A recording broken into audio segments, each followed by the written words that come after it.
30-40 साल आपने काम किया। आप मुझे बताइए, ये जो मीडिया वाले हैं आपकी बात कभी क्यों नहीं रखते? 7-8 घंटे हम बात करते हैं, 15-20 मिनट हम अपनी बात रखते हैं। चाहे वो मजदूर हो, चाहे वो युवा हो, सबके खिलाफ बीजेपी की सरकार अन्याय कर रही है। अन्याय है। बीजेपी की सरकार आरएसएस की विचारधारा। पिछले साल हमने कन्याकुमारी से आरएसएस और बीजेपी ने नफरत फैला रखी है, हिंसा का माहौल बना रखा है, उसके खिलाफ हमने यात्रा की और यात्रा का बहुत अच्छा नतीजा निकला कि देश में लोगों को पता लगा कि दो विचारधाराओं के बीच में लड़ाई है।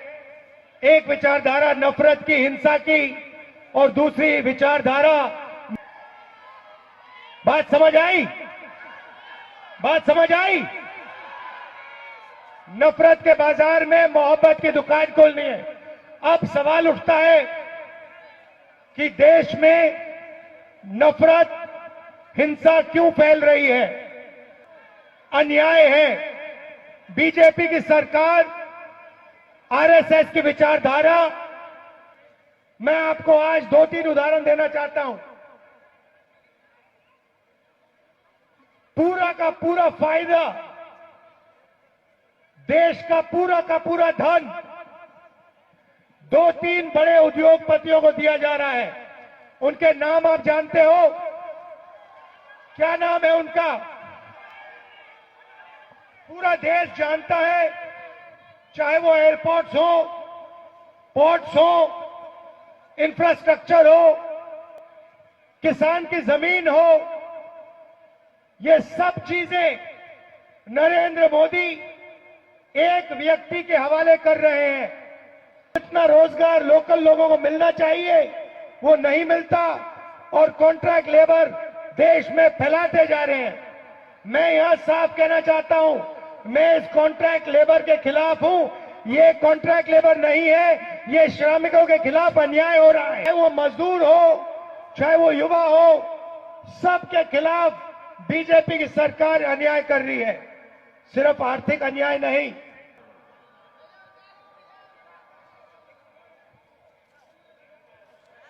आ जाइए।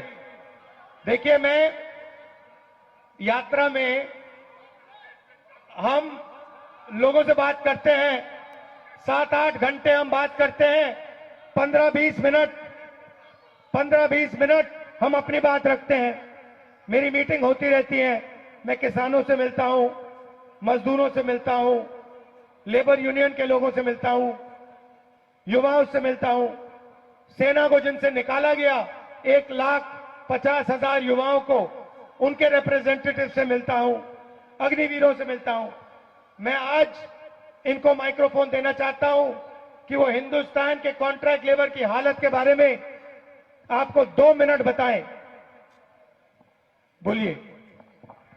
बहुत बहुत धन्यवाद राहुल जी। देश की आज जो मौजूदा हालात में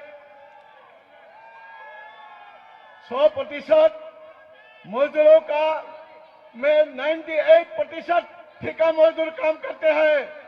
भैया आप मुझे एक बात बताओ। आप नहीं, सुनिए। आप मुझे एक बात बताओ। मुझे ये बात समझ नहीं आती है। देखिए, आप लेबर की आवाज हो, आपने मजदूरों के लिए काम किया, आपने मुझे बताया कि 30-40 साल आपने काम किया। आप मुझे बताइए, ये जो मीडिया वाले हैं आपकी बात कभी क्यों नहीं रखते? आपको मीडिया में देश कभी देख नहीं पाता, मजदूरों की आवाज नहीं आती, किसानों की आवाज नहीं आती, बेरोजगार युवाओं की आवाज नहीं आती। आप देश को बताइए कि मजदूरों की आवाज मीडिया पे, टेलीविजन पे क्यों नहीं आती?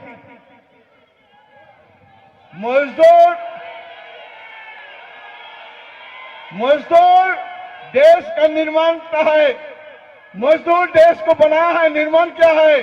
और मजदूरों का, मेहनत का, जनता का जो आवाज है, उस आवाज को उठाने का जिम्मेवारी मीडिया का है। लेकिन मीडिया कॉर्पोरेट घराना का ही हिफाजत में, उनका ही कारण, उनके लिए ही प्रबंधन और सरकार लिए काम करते हैं। उसी ने गरीब मेहनत कश मजदूरों का आवाज को ना उठा के उनका साथ अन्याय किया जा रहा है। बिल्कुल, इसीलिए मैंने आपको यहां खड़ा किया है। उनको चॉइस ना मिले वो अब आपको दिखाना पड़ेगा। और धन्यवाद, नमस्कार, जय हिंद।